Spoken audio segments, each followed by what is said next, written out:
हैं। नारों में तो बहुत अच्छा कहा, ease of doing business. Ease of doing business नहीं है, यहाँ ईज ऑफ डूइंग करप्शन है, ईज ऑफ डूइंग क्राइम है, ईज ऑफ डूइंग इंसल्ट है, ईज ऑफ डूइंग कमीशन है। कितने में ईज ऑफ डूइंग बताऊं आपको। इन्होंने कारोबार रोका है, अपने लोगों को लाभ देने के चक्कर में न केवल प्रदेश का बल्कि भारत का कारोबार उद्योग ठप हो गया है।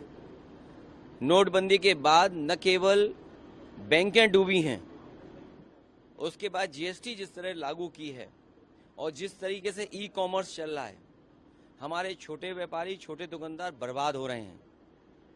इसलिए भारतीय जनता पार्टी ने अपनी जेबें भरने के लिए तो पॉलिसी बनाई, लेकिन देश का कारोबार बढ़े, प्रदेश का उद्योग कारोबार बढ़े, उसके लिए कोई बड़ा काम नहीं किया।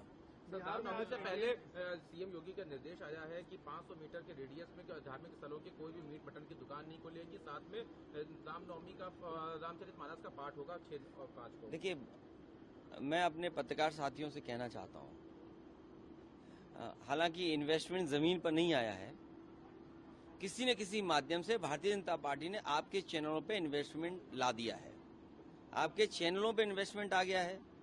लेकिन कोविड के बाद से आपका वेतन अभी तक नहीं बढ़ा है।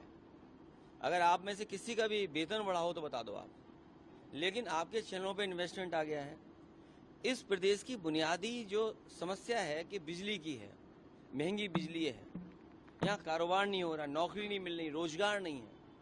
और फिर जो आपने बड़ा सपना दिखाया था 40 लाख करोड़ एमओयू, कम से कम ट्रांसपेरेंसी, ये जो कहते हैं ना जीरो टॉलरेंस, हम ट्रांसपेरेंट गवर्नमेंट चला रहे हैं, हमारे अंदर ट्रांसपेरेंसी है, तो कम से कम 40 लाख करोड़ में कितना इन्वेस्टमेंट जमीन पे आया है और उस इन्वेस्टमेंट से कितने लोगों को नौकरी रोजगार मिला है, कम से कम ये तो बता दें। इसलिए इस सरकार की जो नीयत है, जो मंशा है, जो उनका फोकस है, जो उनकी स्ट्रेटजी है, वो ये है कि बुनियादी सवाल न पूछे जाएं, बुनियादी सवालों पर चर्चा ना हो।